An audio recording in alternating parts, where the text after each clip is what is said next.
Et bonjour les amis, une petite vidéo autour de ma marche, des 1 heure qu'on a le droit pour sortir. Parce que souvent quand je marche, j'ai des ressentis. Et quand je rentre, je me dis tiens, je vais écrire pour les partager. Et en fait, une fois que je suis rentré, il se passe rien. Et en fait, c'est quand je marche que j'ai beaucoup de ressentis. Donc là, j'en profite d'être rentré de la marche pour être encore à chaud. Pour en fait vous partager directement le ressenti que j'ai eu en marchant. Et en fait, partager avec vous mon ressenti par rapport au confinement, comment je le vois et comment je le vis. Alors comment je le vis, bien, bien à titre personnel, parce que ça a du sens pour moi. Ça a du sens au niveau de l'humanité, j'y reviendrai après. Et j'ai donné du sens à titre personnel, ce qui fait que c'est plus facile à vivre. Bon, et le sens que j'ai donné, c'est que j'ai bien compris nous était demandé là, puisqu'on était confinés, en rupture sociale, j'ai envie de dire, en diète relationnelle, je me suis dit, c'est le moment de continuer, ça fait longtemps que je le fais, d'aller faire une introspection intérieure. J'ai décidé aussi du fait que d'avoir moins de sollicitations, forcément, puisqu'on ne peut plus rencontrer ses amis, on est seul, d'entamer par exemple une diète alimentaire de 21 jours, une diète uniquement liquide, qui me permet de faire un nettoyage intérieur, qui me permet, et puis aussi d'aller voir mes émotions, tout ce que cela m'inspire, tout ce que là, j'ai fait un tri dans mes photos aussi, j'ai fait un tri dans mes photos, et du coup, ça a réveillé plein de choses, des émotions aussi, par rapport à mon histoire familiale, que ce soit bien lointaine en tant qu'enfant ou plus proche dans mes relations avec la mère de mon fils, par exemple, avec mon fils et d'autres relations. Donc je fais tout ce travail personnel. J'en profite justement d'avoir le temps de se poser. Je médite plus. Je suis des enseignements aussi sur YouTube avec une enseignante, Marie-Odile Sanso, que je suis depuis 6 ans maintenant. Et tous les soirs à 19 h, 20 h, elle donne des enseignements, justement, en rapport avec la crise, avec ce qui se passe au niveau de l'humanité. Et donc, je prends plus de temps pour moi. Et déjà avant, puisque j'avais une rupture avec le système, moi en 2011, même un peu avant, en 2007 déjà, j'étais un peu à bout déjà, j'avais fait déjà un bon burn-out. Et en 2011, j'ai décidé de couper avec le système. Donc là, j'en viens au deuxième point. Donc, ce que je voulais expliquer, c'est que ça a du sens pour moi. J'ai donné du sens, ce confinement, cette crise que nous vivons. Et j'aime pas trop le mot crise, personnellement, mais c'est ce qui est employé par les médias. J'ai donné du sens à titre personnel. Ensuite, ça a du sens pour moi au niveau de l'humanité. Parce que ce qui se passe, c'était annoncé depuis longtemps. Alors, pas forcément dans la forme dans laquelle ça prend, mais c'était annoncé depuis plusieurs années. Je vois encore des vidéos de personnes que je suis, notamment Gabriel Isis, que je vous invite, comment dire, des guidances spirituelles, qui annonçait en 2016, entre autres, mais elle n'est pas la seule, qu'il allait se passer quelque chose dans les années qui venaient. Et donc, on y est, on y est. Mais cette vidéo, en fait, elle est là pour alerter toutes celles et ceux qui ne comprendraient pas le message. Et c'est pour ça que je veux faire cette vidéo. C'est vraiment pour faire comprendre à celles et ceux que là, l'univers, la vie, mettez-y le terme que vous voulez, certains diront Dieu, mais moi je respecte plus, voilà, on va dire l'univers, est en train de tirer la sonnette d'alarme qu'il a tirée depuis longtemps pour nous dire ça suffit, ça suffit. On ne peut pas continuer sur ce modèle économique. On ne peut pas continuer sur un modèle qui spolie la planète, les animaux, les océans, les humains à travers toute la planète. C'est pas possible. On voit bien l'interdépendance qu'il y a entre toutes et tous là, et qu'il est temps que tout cela cesse. Et donc ce message, quand j'ai envie de faire passer, c'est de comprendre que ce que l'on vit là, c'est simplement une petite alerte.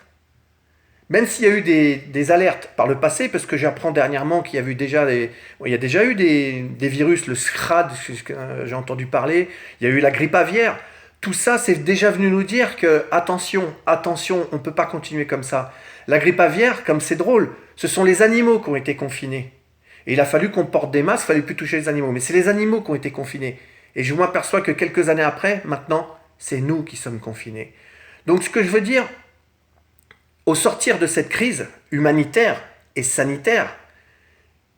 Mais j'ai envie de voir, il faut que ce soit salutaire. Il faut que ce soit salutaire.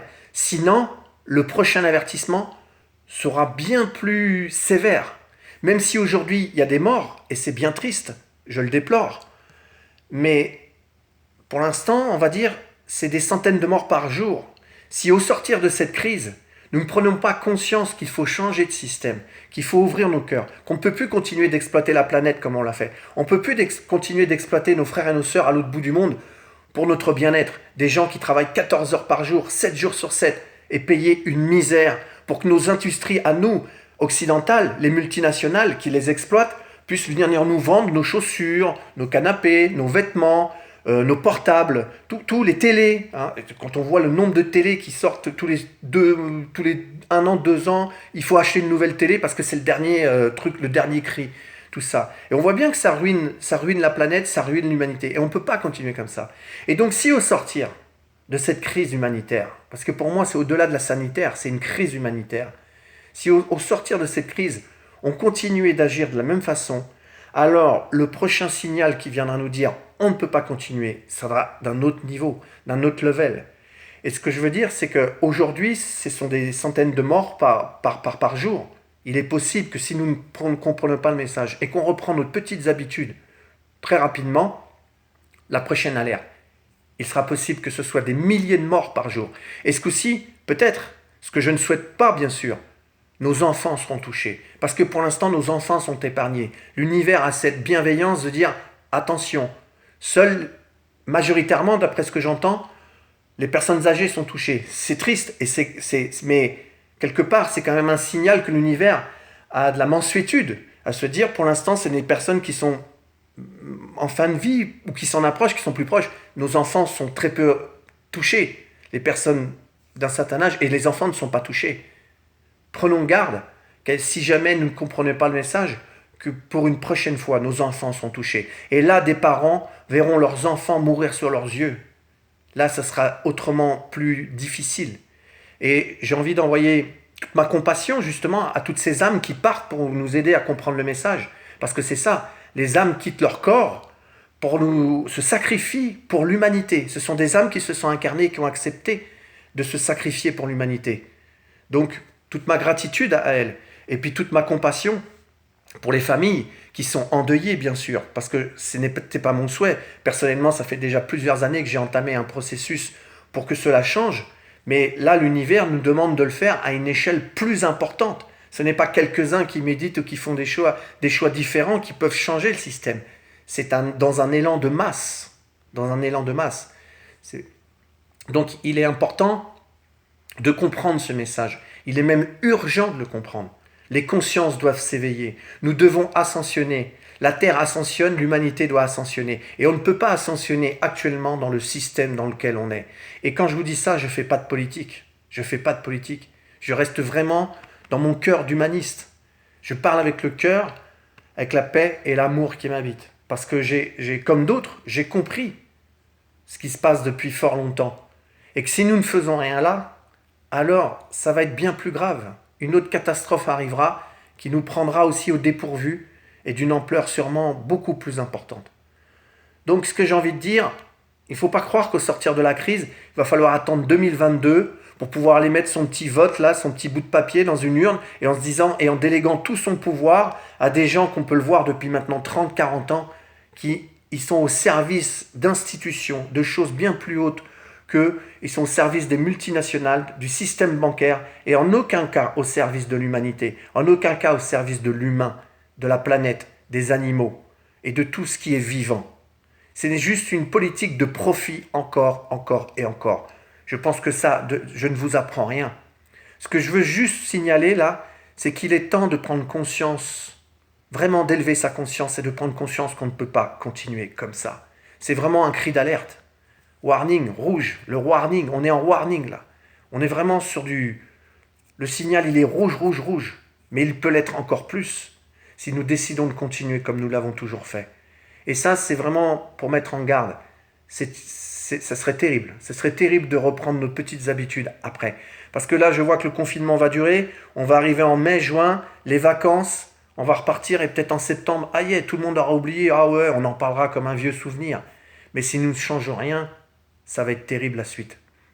Et donc j'ai envie de dire aussi, voilà, n'attendez pas 2022 pour aller mettre un vote, parce que ceux qui viendront, les belles sirènes, tous les politiciens qui vont arriver, dire moi j'aurais pas fait comme ci, moi j'aurais pas fait comme ça, et moi je ferai comme ci, je ferai comme ça sera encore des bonimenteurs. Ça sera encore ceux qui vont avoir profité de ça pour prendre le pouvoir et utiliser les peurs des gens pour pouvoir prendre le pouvoir en disant moi j'aurais fait autrement, j'aurais fait mieux, moi j'aurais fait mieux.